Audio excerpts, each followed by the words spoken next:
Welcome, food fans, picky eaters, the flavor curious, and everyone in between. Nothing makes good food better than good conversation. And your table is ready. Come right this way to the Food for Thoughtcast with your host, Melissa Reagan. But you can call her Chef. All right, let's get this episode started.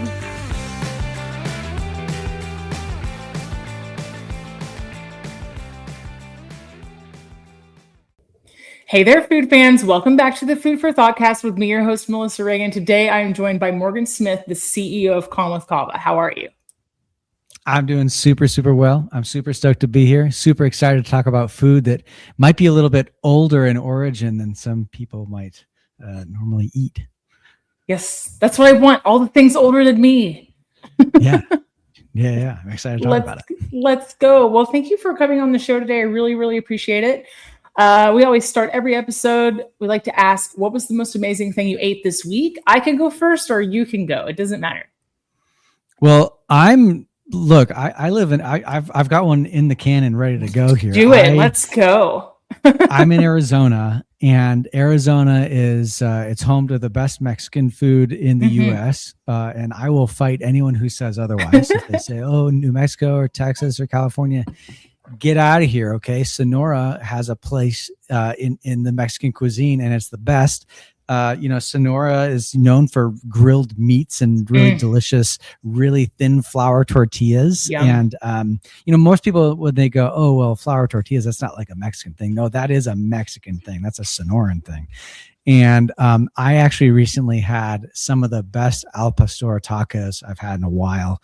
So if you're not familiar with al pastor, it's marinated pork with a annatto, so it's got kind of like a reddish sort of look to it, and some chilies and onions, and they put onto a spit, like a gyro spit, with a pineapple on the top, and it rotates, and it's just glistening in its own juices, and the pineapple juices flow down.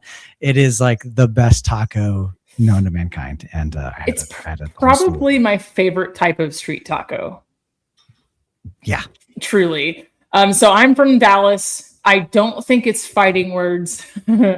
I will say we have the best Tex-Mex, and it's really something you can't find outside of Texas. But yeah, I'm not going to fight one. Arizona, I've only had the pleasure of being to Arizona one time.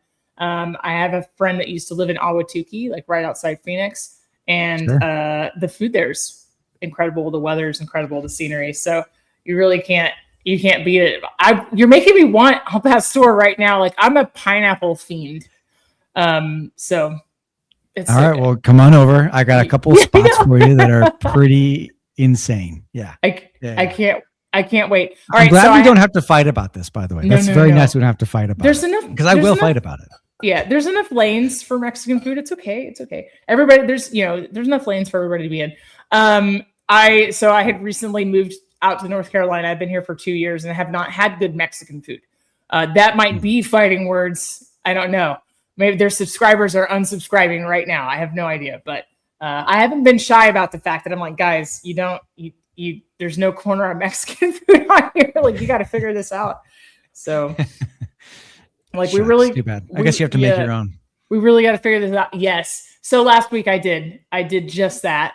I did my take on carne asada with a mixture of beef, pork, and tempeh, because I'm about to move and I'm cleaning the freezer out. So it was a little nice freezer clean out. Carne asada in the way of seasoning, not the preparation, right? Like I didn't have like any whole muscle meat, but I did some taco bowls. That was the most amazing thing last week. Let's see, this week so far. Oh, I can't even, it's no contest. I did like an orange ginger pork skewer. So really good. So poblano peppers. Incredible. The meals are getting interesting because I'm really fighting to not buy more groceries before I move. I just want to use it all down. So little pork loin cubed up. Yeah. So I think that's great though, because I feel like some of my best meals that I've ever made have been the ones where I've had to be creative. Right. And that's what you're doing. It's great. It's awesome. It's the ingenuity, right? It's the mother of invention. So, necessity rather. But yeah, it's been an interesting time. Are these meals that I would necessarily repeat? Nope. it's a cultural moment in time. It'll probably never repeat itself, but yeah. Well, Morgan, I am excited. I really want to hear. First of all, tell me what kava is. I'm uninitiated and uneducated. Like what's happening? Yeah. Okay. Please. So I'm really grateful that this is a food podcast because kava is a food that has been around for about 3,000 years. And it's been grown throughout Melanesia, Polynesia, and Micronesia in the South Pacific. So when you think about countries, we're thinking about like Fiji or Vanuatu, Hawaii. It was a canoe crop. So, when they were like, all right, I gotta hop on my canoe and go find a new place to go. They had to put all their belongings into a canoe and hopefully find a place to land. And one of the things that they brought with them, of course, was taro or coconuts or, all sorts of sugar cane. And kava was one of them. And kava it's a plant that you take the roots of the plant and you grind it up and you mix it with water or coconut water. Sometimes people flavor it with sugar cane. Or turmeric or something like that, and you make a drink out of it. And so it's a way for people to connect with one another. So throughout time in the islands, they would use it almost like a peace pipe, like in North Americas, you'd use a peace pipe to kind of hash out your problems with one another and kind of create peace. Kava is one of those things where if you want to go do a business deal with someone, if you want to it's like marry the girl next door, beverage hatchet. That's exactly right. Interesting. That's exactly right. So it's giving like mate vibes, I guess. But very similar. There's kava, a lot of parallels, or like matcha. Very similar. Yeah, like kava, but kava is calming, right? So we're not. It's not like caffeine. Not like in like a different instance, right? Okay. Yeah, I call it like the anti-coffee. The anti-coffee. Man, what a concept. I know some people who could use some anti-coffee. Yeah, which actually I always tell people, now I don't know if anyone's actually taken me up on this, but I always tell people that they should, if you own a coffee shop, the moment you open your doors, it's going to cost you a certain amount of cash just to open the doors, right? You got people there, you got food that's going to go bad, you have all sorts of prep that you got done for that day in order to be ready for it.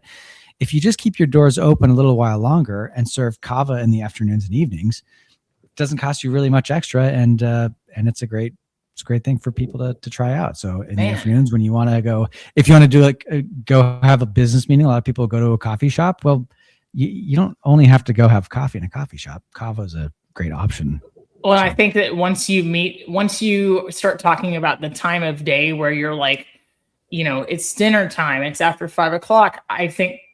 I mean, probably rightfully so, people's minds go to like a cocktail, glass of wine, something with alcohol. Yeah. It's very cultural. I think the expectation is there. How did you get involved with kava? Like, what is your journey into the food industry? Tell me the story. Yeah. So I was in the tech industry. I was working in the financial side of it, and I was creating software for the big banks. And when those pieces of software had issues, I was the one that was on the hook for a lot of this stuff. And it was just a very stressful time. I had just had a second child with my beautiful wife. And, I was just struggling with life. Right. And like, I feel like as a young father, and you're just going through stuff, right? And everyone goes through stuff. And so it's just a period of my life where I just had a lot going on. And so I went to my doctor and I asked for some help, and they prescribed me a benzodiazepine, and they also prescribed me an SSRI. And they said, take the benzodiazepine and it was a Klonopin, whenever you feel like you're having a panic attack, until the SSRI can kind of kick in after a couple of weeks. So a couple of days later, I was at my office and I felt like an elephant was sitting on my chest. And so I took a Klonopin, and I don't remember what I did the rest of the day. I just blacked out. And I was driving coworkers to lunch, and I was making decisions, and doesn't sound good. No, it's just not good. So when I came to later that night, I thought, what in the world just happened? And I thought, what would have happened if I had to take my kid to the hospital? I was on this stuff. What if I had to make like a life or death decision? and it didn't sit well with me. And now obviously my case is extreme, right? And like, I believe in modern medicine. Like my wife is a nurse, my brother's a surgeon. I was just about to disclaim for everybody, like, hey, in case you're not aware or you've never heard, like, this is a type of tranquilizer and an antidepressant, and this isn't a medical podcast, and your results may vary. Go. Yes. And people need these medicines, right? It's not to say that like no one should be taking this stuff. It's just that, and I'm not qualified at all to say what people should or should not take. It's also super important. It's also super important in this moment to be like, it's also not a one size fits all for everybody, right? Like, it's not a blanket. Yes. So you came to kind of out of the Klonopin fog, and you were like, nope. Yeah, that's exactly what happened. Fair. And I just thought, I need to find something that's going to help me, that's not going to like ruin me. You know, my family has a whole list of addiction issues, you know, going back generations, and everyone has their drunk uncle that at Christmas that they don't want to like, you know, mimic, you know, there's all sorts of problems. Right. So I tried like 10 or 15 different things. Most of them were, you know, sort of natural, holistic options. You know, I tried ashwagandha and Cunha purians and B12 or not B12, B6, I think. And then, you know, all sorts of things. And Kava was the one thing that I took that I actually felt in my brain and in my body and in my mind, and that didn't turn me into a zombie, because I was really concerned about like, well, if I take Klonopin too much, I'm going to get addicted to it. I'm going to have withdrawals from it. I'm going to have all sorts of problems. And Kava doesn't create withdrawals. So there's no dependence on it, no true physical dependence on it, right? And so that's what really led me to it and drew me into it, and that's why I've been consuming it ever since. So that was about 12, 13 years ago at this point. Well, that's amazing. And it's helped with everything that you've needed it to help with, right? Well, I mean, kinda, right? Like, I think that it's important for... Go ahead. Sorry. I'm so sorry. No worries. I think that it's really important for people to recognize that, like, when you're going through issues in your life, that like no substance is going to fix you.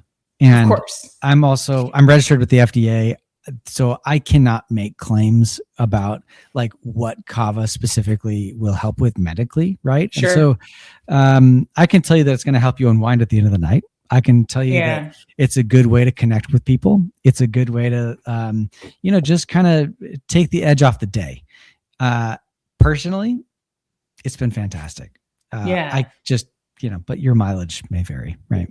I really love that. I mean, I think that, I mean, maybe more than they would be willing to admit. I bet that there's a large swath of society that's like, I really want something to help with anxiety, but I don't want to be numb to my life experiences. And I think that's like a fair statement to make. And it's interesting because you find it all over the place. There's melatonin gummies, there's adaptogen sodas, there's, you know, there's hop water, there's all sort of, there's like a really fine line between like what nature has and, if you'll allow me, like the wellness grift. And so it's kind of like determining A, what's going to work for me, and B, like why do I need this? Like, you know what I mean? Yeah. Do I need therapy in this space and not this thing? Right? Like, I think there's a lot of different approaches to it, but like, I really commend you for being like, I'm going to tell you what it does. I'm not making any like false health claims here. And really just for being like, hey, this is a really amazing food item, right? Like, I can one up you on that. Yeah. Because I think that, you know, like I have anxiety every day. Sure. I go through bouts of depression. Kava has not fixed my anxiety. It has not fixed my depression. And I will say it's kind of like the cherry on the top at the end of the day, because during the day, what you're talking about with therapy, all of the things that really help me and make me improve is I go on walks with my wife. We go take the dogs out, right? I go hang out with my son. I play video games with him. Yeah. Or I bother my 14-year-old daughter. You know, I'm like, hey, what's going on today? And she's like, get out of my room, you know? But those are the kind of days where I'm like, there are things that I do to help, you know, kind of just deal with the stress. And so like Kava is not going to fix you, right? It's all the other things that you do. And then Kava can help kind of like, you know, smooth things over a little bit. right? Yeah, I worry a lot that people will try something or will think that Kava is going to fix them, and when it doesn't, what do they do next? And I don't like that idea. Yeah, and I respect you being like so, forthcoming about it, right? Like, hey, this is not a medicinal claim. This is not, because I think that there's a lot of like people out there who are looking for the next big, they want every single thing they pick up to be like kratom or like whatever, right? Like insert name of popular fad wellness thing here, right? But I think with Kava, you're just going, hey, this really has a social aspect to it, and people have been eating this for a long time, right? Or drinking it rather. Right. So what does it taste like? Yeah. Well, it doesn't taste good. Sign me up. Where do I buy it? Yeah. So, I mean, maybe I shouldn't say it like that, like, hey, buy Kava, but it doesn't taste good. It needs help. I get it. It needs flavor. You get a flavor. You know what? Maybe if you were in a kitchen with some Kava, you could come up with something really delicious. Personally, I haven't really figured out how to do that. Have you tried bacon? Because it usually fixes everything. They do say that about things, but I've never had a bacon drink that has been successful. I've never had a Bloody Mary because I don't drink. So bacon flavored Kava it is. We'll do a collab. It'll be great. Hey, I'm ready for you to try that out, and I will be the first in line to try it. Hey, people are washing their bourbon and bacon fat and charging $28 for a cocktail. Like, what's holding us back? I think there's something here. Yeah, well, I mean that's a pretty common thing, right? Washing your liquor with different fats, like infusing and marinating, macerating, all the things. Yeah. Smoke cocktails, all the things. Right. Yeah. Well, I challenge you to make Kava taste good. It is I'm gonna do it. In Latin, the name of the plant is Piper methysticum, and Piper is it's the pepper family. Pepper. So like Piper. Oh, she's gone. It's just me all by my lonesome. Something happened to our host, but it still says recording. So I'm just gonna hang out and hope she comes back. And I hope this doesn't get edited out because it's kind of funny. And I really... Hey, I'm so sorry. It looks like the Wi-Fi went out and we both disappeared from the broadcast. So... Oh, well, it kept saying recording on my screen and I kept talking because it was funny. So sorry. So we were talking about... Go over the name again. It looks like we didn't lose anything, which is really incredible. But... It's fantastic. Yeah, it pulled us both out and then put us back in. I love modern technology; is just beautiful. So yeah, no worries. Yeah, the Latin name of Kava is Piper methysticum, and Piper means pepper, so it's a part of the pepper family. And it's very like I would say when you grind Kava fresh, it smells almost like Christmas, but when you brew it into kind of like a tea, it tastes more like a medicinal mud water. I don't know how else to say it. No, that's just what it is. I get it. So does it lend itself then to like, is hot cocoa kind of the direction where it kind of lends itself, or like what is your approach? Like if somebody's never had it, what do you tell them to do with it? Well, I always tell people to drink it straight. Just neat. You just want it just Kava and water, and then chase it with something tasty. But if you have to flavor it for whatever reason, I would always go for an earthy spice like a cinnamon, nutmeg, clove, that sort of a thing. Just because the peppery kind of stuff lends itself to it. It also has an interesting thing, kind of like a Szechuan peppercorn where it numbs your mouth. Ooh, Kava also numbs your mouth. So you can kind of play with that. Yeah, I know that some people have also used like cayenne or like kind of some spicy peppery kind of things, because it does two things. It kind of adds the kind of spicy undertone earthiness thing going on with pepper, but it also increases the absorption and you actually feel the effects of Kava faster and better. That's amazing. Yeah, that's really amazing. I can't wait to try it. I'm so excited. I'm super intrigued by this. As a chef, I always like to find things that, I don't know about. I would consider myself a lifelong learner, but if you tell me like we need to make this taste good. I'm like, that's what I do. That's what we do. So like, I'm in. If you tell me something tastes like mud, then there's, 10 different alarms are going off my brain. I'm like, does that mean beets? Does that mean dirt? Does that mean earth? Like, what does that mean? You know what I mean? Like, so. Yeah, actually beets. I never really thought about that as a way, as kind of like a similar sort of pairing. I will say one thing that is a little bit different. So I should have placed a little caveat. So traditionally, kava first started in Vanuatu. It's this archipelago a couple hundred miles west of Fiji. Okay. And in Vanuatu, they take the plant, they harvest it, they clean it, and then they grind it and they drink it fresh. So they never dry the plant. Most other places, like in Fiji, Tonga, or Samoa, they will take it, they'll harvest it, they'll clean it, and they'll dry it. And then from that, they make their prepared beverage. In Hawaii, they also drink it fresh. And I also own a farm on the Big Island of Hawaii where we grow kava, or ava as Hawaiians call it. And when you make it fresh, it tastes more like a cucumber water that's mixed with mud. So it does taste better. That's crazy. Wow. Yeah. Oh, I can't wait. I'm going to send you some. Thank you so much. That's so kind. And I'm happy to pay for it too. I'd love to support. No. So tell me about, I want to see what you can do with it. Tell me about how did you start this enterprise, like the farming? Like, how did you get in? How did you get there? Yeah, great question. So I actually didn't start Kalm with Kava, and in a way I didn't start the farm. So I had a good buddy, actually his face is kind of out of picture here, but up there, I see. That's Mike Munsell. Okay. And he was one of my best friends. And when I first got into Kava 12, 13 years ago, there was very few people that were actually selling Kava or importing it.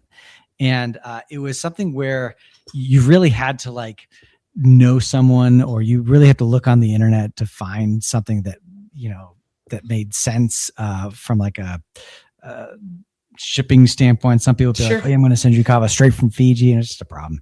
Anyways, Mike was one of the first guys who really imported all this kava from the South Pacific and started selling it in the US. Now there's others, but he was definitely one of the first. He was kind of in my eyes, kind of a godfather of the American kava movement. And he started Kalm with Kava. He and his wife Tiffany went to Fiji in 2009 on their honeymoon, and he fell in love with kava, and his wife Tiffany did not. But they ran the business together, and they were good friends with us, and my wife is great friends with Tiffany, and so they would come down all the time, and Mike and I would drink kava and hang out at home with the kids while the ladies went out and had ladies' night, and just had a great relationship with them. And in 2020, Mike unfortunately passed away, and so it was. Yeah, I appreciate that. He was, he was my guru, right? Like everything I know about kava, I attribute to Mike. Not everything, but most everything. He started a little farm, a little patch of ava on the Big Island. He had by the time I got to the plants, there was about 100 plants. He had originally planted about 200.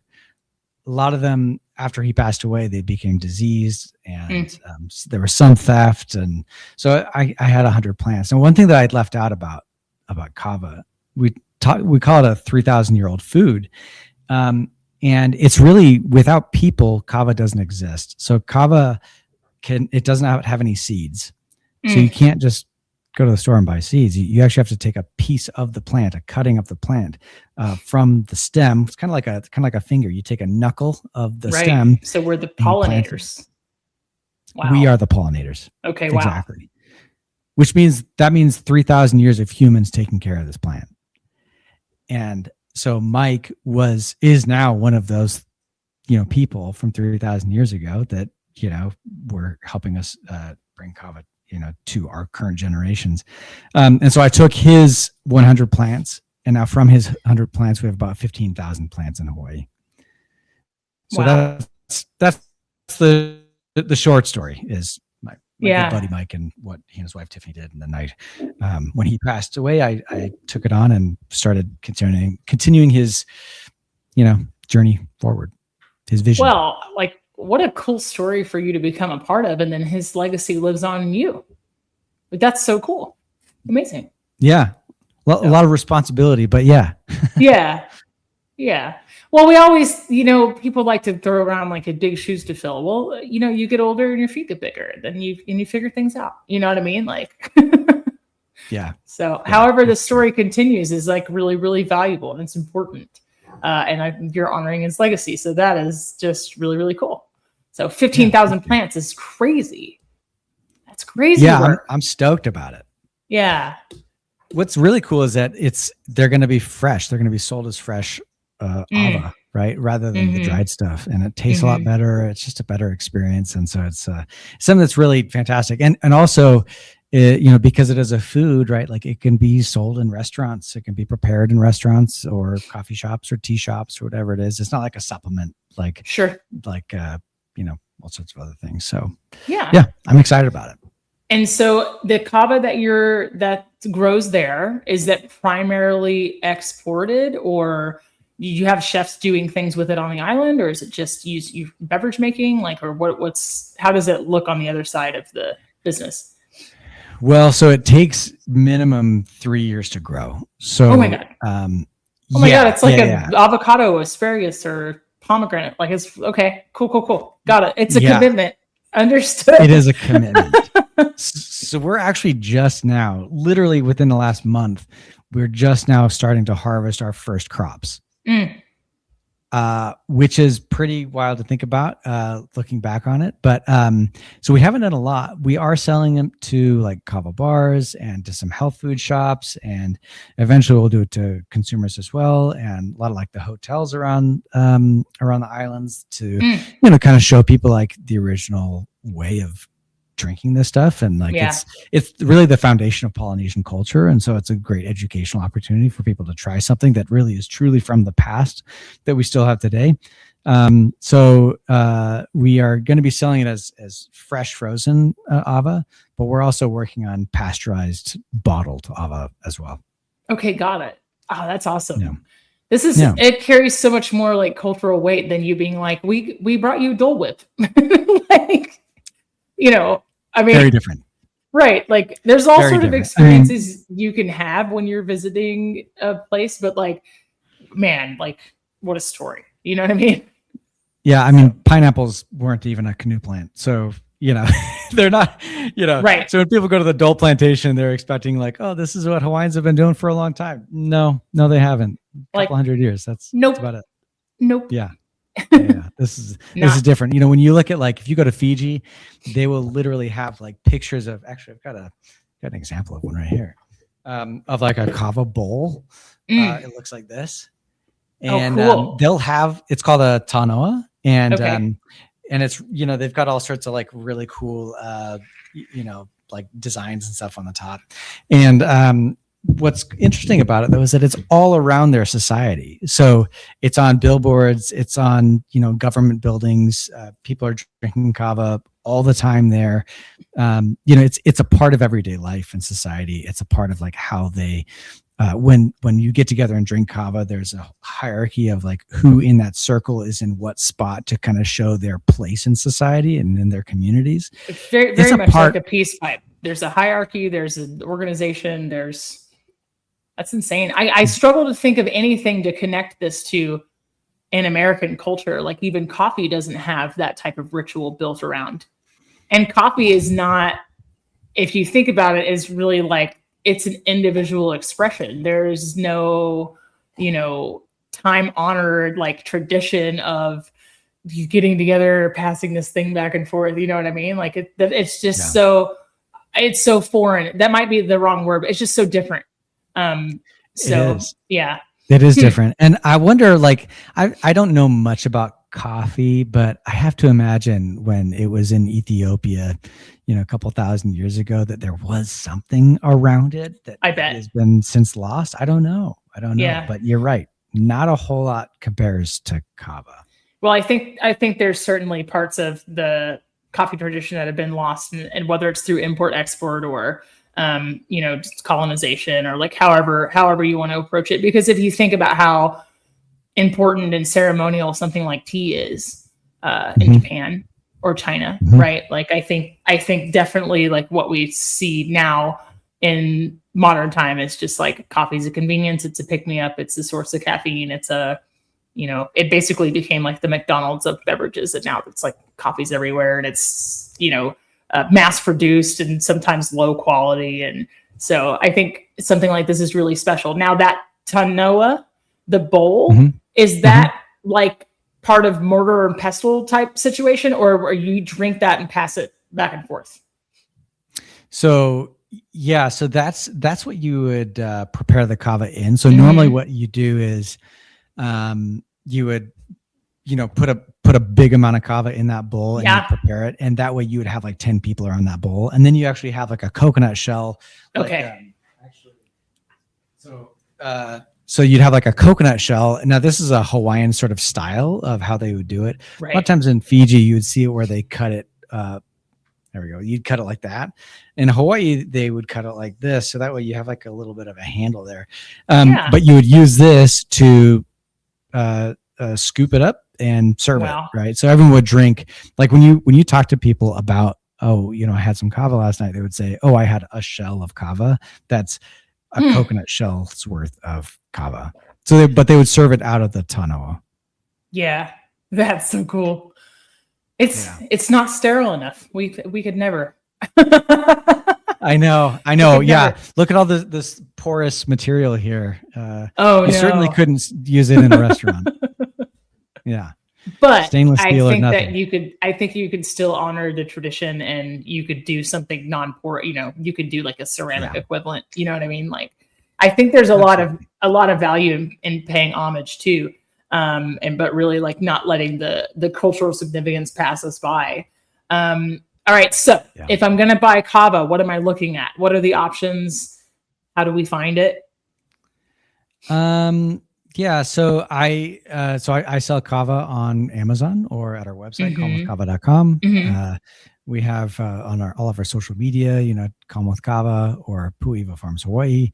That's where I would go is online. There are some health food shops around that have it, or, different sort of, there are kava bars as well. I would just make sure that whenever you go to a kava bar, you just specifically say, I'd like to drink kava. Yeah. Heard that. And then, so if somebody wants to experience this for the first time, what would you recommend? I see that there's like a medium grind, there's a micronized, like what's the beginner entry level? So most of the time I would say people should try the traditional kava. It's like sometimes people call it medium grind. But traditional kava is it's just how it's been done for a long time, right? You mentioned earlier about how you kind of lose some of that significance. Yeah. Whenever you turn it into something that it hasn't traditionally been done, it just kind of loses some of its, I don't know. In Fijian, they would call it mana, right? Like kind of the power. life force. Yeah. Exactly. Yeah. And now I don't. Now look, I'm not like super religious. I'm not super spiritual, but I do feel like it's good to kind of keep to that a little bit. So I would say try the traditional stuff. I do sell micronized kava, which is like it's already been filtered out for the most part, and so you can just kind of mix it into a drink.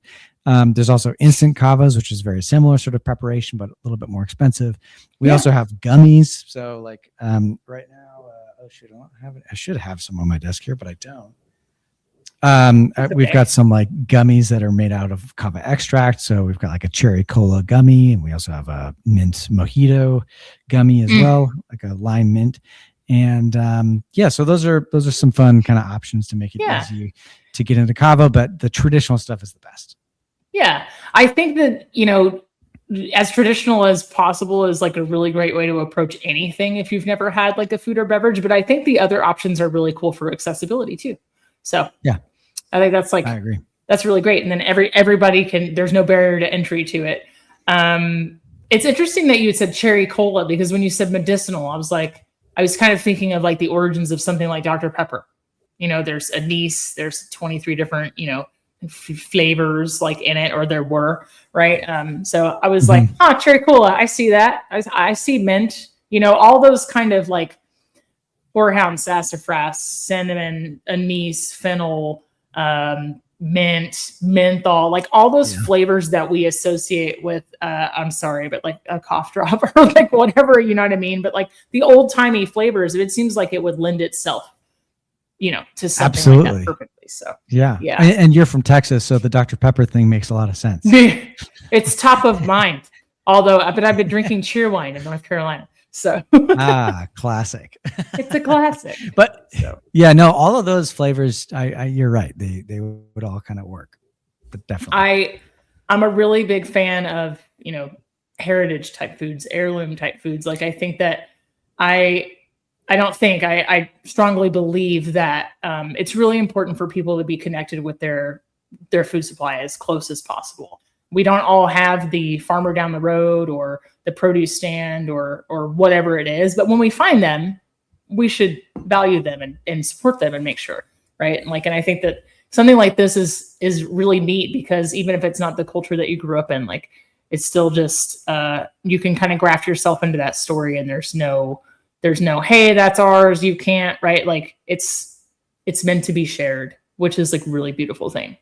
So yeah, I mean, this has to be the first time in humanity where, over the past maybe 100 years where people have been so disconnected from what they're ingesting, right? Yeah. This is kind of a strange shift that I don't think that we quite understand how to grasp it yet. And and obviously, like, not everyone can, own their own land and till their own fields and plant their own wheat and harvest it and everything. But surely there must be a middle ground that's better than what we're doing right now. I don't know what that is, but it's a bit of a blessing and a curse, right? We're more connected than ever.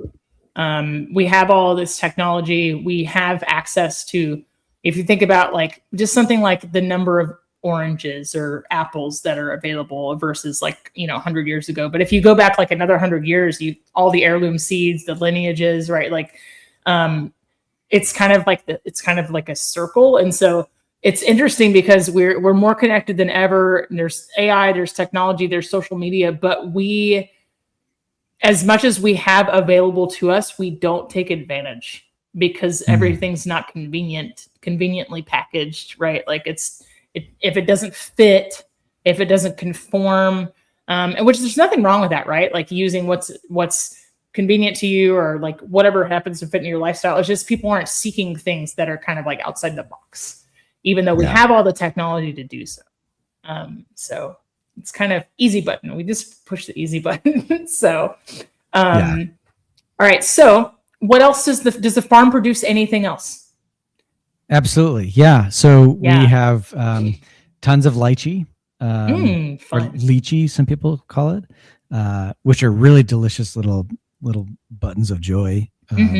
And when they're in season, they're like the best fruit. Oh my gosh, they're really good than a fresh lychee. And then we also have a lot of taro, or in Hawaiian they call it kalo. So we have Hawaiian varieties of kalo. Most people, they grow Chinese variants of taro because they're more consistent in size with what restaurants are used to. But we're trying to like stick with the actual canoe crops. Right. Yeah. Chips or poi or, fried taro, or like, there's all sorts of things you can do with taro, right? It's like, it's like a potato, but, so we grow the Hawaiian varieties of kalo. There's, I think at this point we have 3 or 4 different ones. And then we have 3 different types of sugarcane, which, most people have no idea about sugarcane really, but each type of sugarcane has its own characteristics, its own flavors, its own like growing patterns. Are really cool. So we also have the Hawaiian varieties as well, and then we're also growing like ice cream beans, which are cool. They're fun. Like these really long, elongated green beans that are probably 3 feet long, and they have kind of almost like a cotton candy interior. Yeah. Really fun. Yeah. I've had the opportunity to taste those. Those things are mind blowing. You're just like, what is this? It's like inside the pod. It's sweet. It's kind of like this, like coconutty, pineapple-y, like it's hard to explain. It has vanilla notes. It's just like, what is this? What is this? Yeah. I don't know why they call it ice cream bean personally, but it is really good. Yeah. Yeah. It's pretty awesome. And then, neat. oh, sorry. No, yeah. it's and then really neat. Yeah. We're planning on doing like turmeric and ginger and, just, I don't know. I think that we just got to figure out what else to do. We also have 17 different varieties of kava on the farm. So that's really our main thing, but yeah. And so what came first, Arizona or Hawaii, or like, where does your story begin? Like how did you end up where you are right now? So I've lived in Arizona since I was young. And so Arizona was first. Now, Kalm with Kava was first up in Montana when Mike and Tiffany owned it, but we brought it down to Arizona in 2021. And then Hawaii started, Mike first planted his 100 plants in 2016. But he had a little 5-acre plot, and then we bought some additional land and then moved everything onto that other piece of land, so we have more room to grow a lot more. And so that was 2022. So it's 4 or 5 years in the making. Amazing.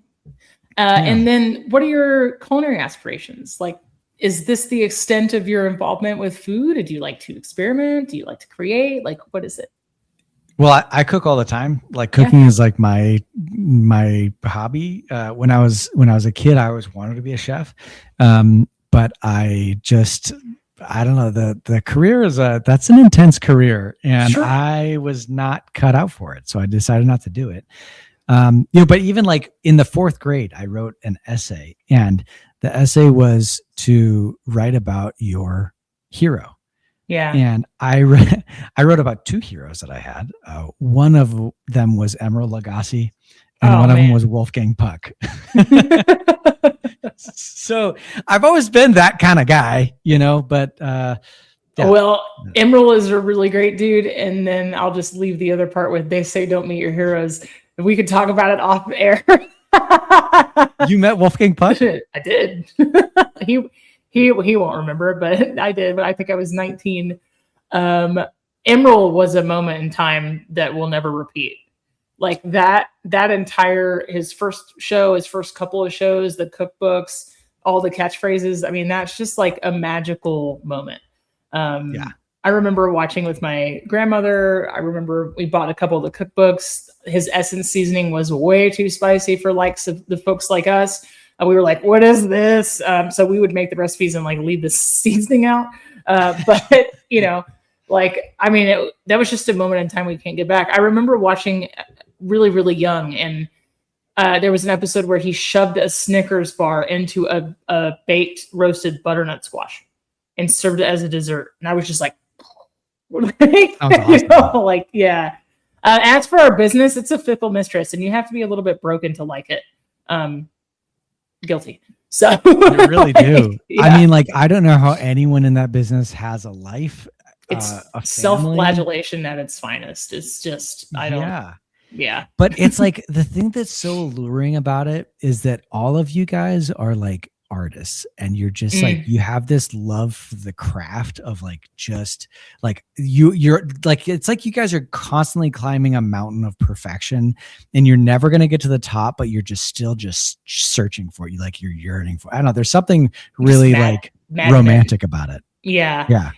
It's crazy. So for me, it's been like 21 years now, and I don't really know how to do anything else, but at times I wish I did, because I'm like, oh my God, I'm just tired. The role that I have right now is more corporate and less creative. And it's funny because people go like, what do you cook when you get home? And I'm like, cereal, because I just burnt. Like, I don't want to do anything. But when I do get to throw down, it's beautiful. And you're right. It's like this relentless kind of pursuit of how can I make it better? How can I use this thing? What can I do with this? And so, I 100% get it. Totally. Mm-hmm. So I wish I had that level of like, you guys have like some level of masochism that I just don't have. Somebody asked me the other day, they're like, you watch The Bear? I'm like, yeah, I watched it like 5 times in a row. I cried my eyes out because it's too real. So I'm really far from having tried for like. Is it really real? It's really real. I won't say that it's, it is not a, it is not an accurate representation of every single workplace, but those pockets definitely do exist. And I haven't been in a position where I've been anywhere close to a Michelin star in quite some time. I just went a different direction with my career. I needed a little bit more stability. I needed a little bit more regular money. And so I went kind of the other direction. It's like the more corporate side. But I will say that drive and like the run up to earn one and kind of the competitiveness and all that stuff, like, yeah, it's 100% true. And so there's really moments in that show where I'm like, I've felt this stress. This right now is making my blood pressure rise. Like watching this scene right now is just too much. Like, it's too much. I don't need to relive this again. So it's absolutely wild. But yeah, a little PTSD, huh? It's just super PTSD. I hate throwing that word around, but yeah, that's 100% what it is. So, well, I mean, you know what? Like, workplace trauma is a real thing. It's totally real.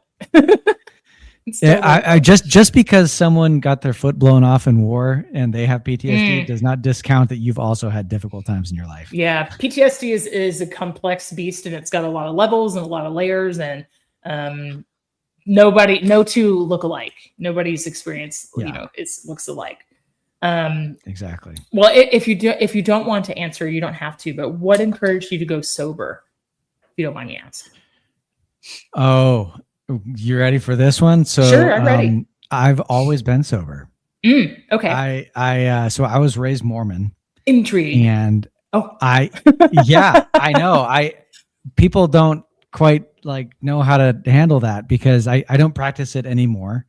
But as a young man, I was raised with this idea that, you're not supposed to put things into your body that are going to turn against you, and you don't want to that you don't drink coffee, you don't drink tea, you don't smoke tobacco.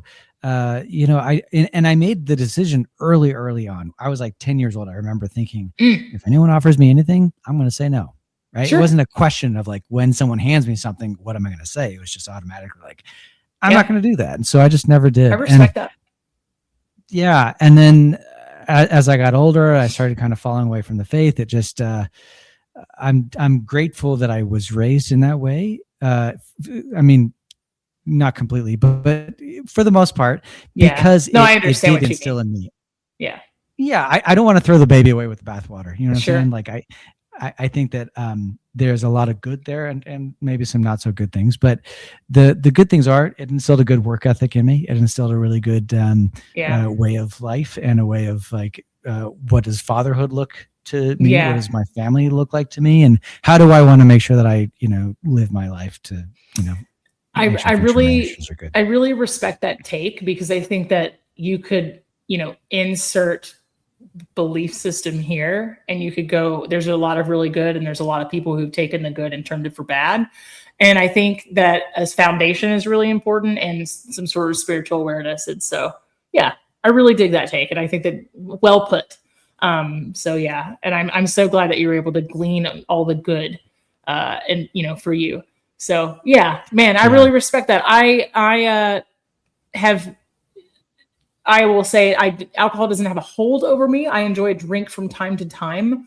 There was a time where I was drinking to excess and I recognized that. But I like the idea, and I don't know if this is offensive to people that are, practicing it kind of like as a rule, but like, I think the sober curious movement is really important to society and like giving people those options and like kind of helping people understand that like, no, there is not only one size fits all approach to anything, whether it's, alcohol, it's marijuana, but nicotine, whatever it is. Right. Like, I think that it's nice to let people know like, hey, you don't have to be like everybody else, and that's okay. You know what I mean? Like, so I'm all about removing stigmas, like no matter what it is. And so I definitely see the value in living that way. And what we would call in the Bible Belt, clean living. And so I really like it. And as I get older, I go like, oh, I don't need a drink. I just want one. And I had one, you know what I mean? Like, I want one. It's because I like gin and I like olives. Like, you know what I mean? Like, so. Yeah. I don't, okay. So like I should actually clarify something. I was not entirely truthful with my earlier You're statement. not on trial. It's okay. Well, just trying to be as transparent as possible. Yeah. After I decided Mormonism wasn't for me, I did try alcohol. Sure. I think beer is delicious. It's fantastic. And I think that, I didn't really get into the hard stuff very much. Yeah. But it was like a year of me just trying to like kind of experimenting. And to be honest with you, not in a very good mental place, because like my entire worldview came crashing down. And so I had to kind of, it's like when you take the wheels off of a train, you know what I mean? Like, yes. Yeah, it's chaos. It was like a part of, it was like the old Morgan died. And I had to like figure out that's a great way to look what at I was going to believe, but it's funny because I went back to some of my old ways. Like I don't drink, but I also changed in a lot of other ways. But at least now I've decided for myself what I want and what I don't want. And I really cherish that, because I feel like before, everything that I thought was going through a filter that wasn't mine. And hey, I get that. I greatly admire you for being so transparent. This is not a religion podcast. It's not a mental health podcast, right? But what it is like, I talk to people. People have stories. People have layers, right? And I think that deconstructing one's beliefs at any stage of the game, whether you've been a cradle Episcopalian, whether you found faith late, whether you, and it didn't even have to be religious beliefs. When you deconstruct a belief system that you have around anything, first of all, it takes a lot of guts. And secondly, like, it's hard. It's really hard, So that sucks. Yeah, it sucks a lot. So yeah. So it's bad. Yeah. And that I've been on both sides of that with evangelicalism. So I totally understand it. And it will shape in kind of a filter is a really good way to think about it, right? But it shapes your experiences, whether for the good or the bad. So it's a crazy thing to go through. It's absolutely wild. So I commend you for that. That's amazing. Yeah. Well, good thanks. for you for coming out whole on the other side. So yeah, somewhat. I still have issues, but we're working on it. Everybody has issues. Well, yes, Morgan, where can we find everything on social media, and how can people keep up with you? Yeah, so Kalm with Kava is on YouTube. It's also on TikTok. It's also on Instagram. It's Kalm with a K, and Kava is Kava. And we also have a farm on the Big Island of Hawaii called Puiva Farms Hawaii. So you can check us out on all of those things as well. I try to, on all of our social media kind of platforms, I try to talk about really the history and the culture and the science of Kava and how we have it today. And so it's a little bit maybe less of like, I try to not be super salesy. I just try to talk about Kava in general, right? Yeah. If you don't buy Kava for me, that's totally fine. But what I do want is I want people to learn about Kava and know what it is. And if for whatever reason you've decided like, I want to change something in my life, or maybe I just want to have like an interesting experience with my friends and I want to like hang out with them. Yeah. Kava might be a fun thing to do one night. Just a new experience. I mean, that's how everything kind of starts though, right? Like, somebody all of a sudden reads an article about rosé and goes, I'm going to try that. And then all of a sudden it's like every Friday night at 7, like me and the girls get together and we try this different like pink wine or whatever. Everything starts with just a spark of a little bit of interest, right? I go through phases of what I'll call failed hobbies. But as a chef, I went through my sourdough, kimchi, fermentation, pickling, canning, I've done it all. Preserving, right? Like I'm one big, long, possibly ADHD trail of failed hobbies. But in the process, I always, maybe, I don't know, like dormant, unfinished, unfulfilled. I don't know. I mean, unless you used all of your sourdough, then you didn't fail. I killed all the sourdough and made a lot of penicillin. You failed. I was just late. I was late to society. I could have cured something, I think, but I didn't make good bread. But what I did do was like, I built habits. I broke habits. I built ritual into my life, right? I carved out time to learn something new. And not only did I learn something new, I learned something new about myself in the process. Yeah. I'm not good with bread dough. I have heavy man hands. I'm not for delicate. I'm not made for tedium. I don't like decorating cakes, whatever it is, right? I'm really good at chopping onions and throwing them in a pan, right? I like to serve other people. So I don't cook well for myself because I'm cereal and pizza all the time. And I put all my love and passion into other people, right? Well, what did that teach me along the way? Maybe love myself more, right? Like I think there's lessons to be gleaned out of every experience, And And that's why I say I don't think that they're failed. Yeah. They're definitely not failed hobbies. You just did something. Bro, what does that even mean? Like, what are we even doing on this stupid rock in the middle of space, dude? Like what do you like what you have to become the sourdough queen in order to make sure that it's not a failed hobby? No. You just had fun for a little while, and that's a good thing. You spent your time doing something productive and interesting and great. Who cares? Yeah. It's awesome. And good for you. Think, it's not failed. Right. Like I can't wait to try Kava, and I don't know that I'll be sharing it with, 8 or 9 people, but like, I'm going to like it. I'm going to enjoy it. This podcast is going to reach all its listeners. Everybody's going to learn. Hopefully they'll experience it. Right. Like, I think, it's good. Yeah. Who cares? Good. Look, it's a moment in time. This is your Emerald Lagasse moment where we just go, we're just going to enjoy it while we got it. And we're just going to put, that guy was putting whole cloves of garlic inside meatballs, man. Like, you gotta trust the man, dude. I remember being like, I think I was like 11. Like, what the fuck? Excuse me. Like, what is happening? Did you ever try it? Not. Oh yeah, it's delicious. It's insane. Yeah, you'll kill every vampire, but like, yeah, it's insane. He knew what he was doing, and he still does. So yeah, man. So, well, what are you cooking this weekend, Morgan, and what are you getting up to? Well, this weekend I'm going up to Seattle and Vancouver, so I'm not going to be cooking anything, but I am going to be eating a lot. I heard that, I can't remember if it was Seattle or Vancouver, one of the two has more Asians in the city than any other city in the Americas. I just went to Japan like every other person.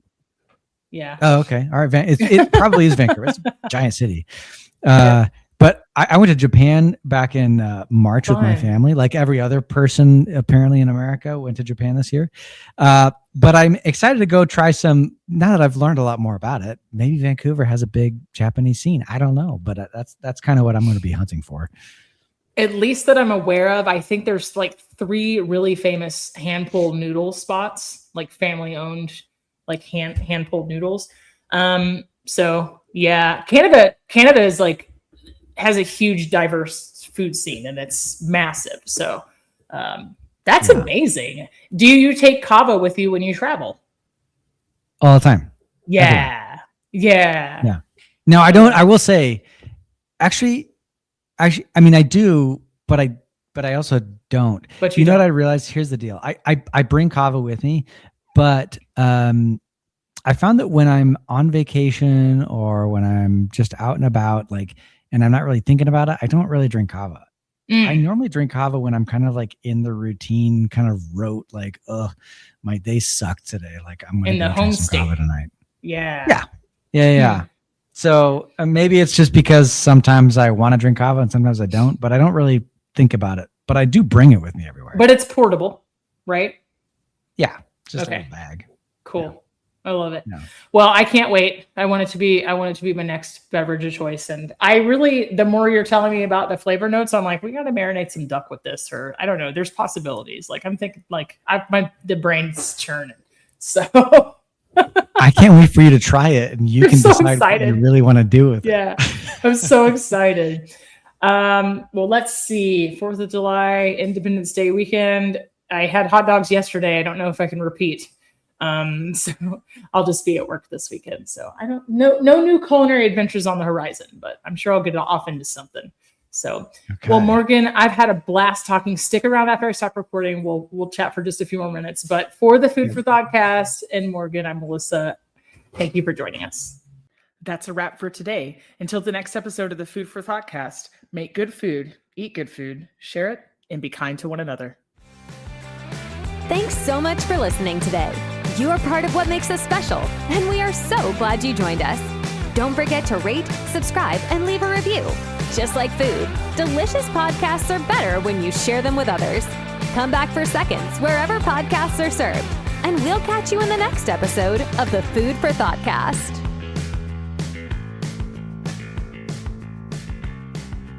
You can find us on Facebook and Instagram at the Food for Thoughtcast or at www.foodforthoughtcast.com, where you can link to all podcast players, or you can send us an email at foodforthoughtcmc@gmail.com.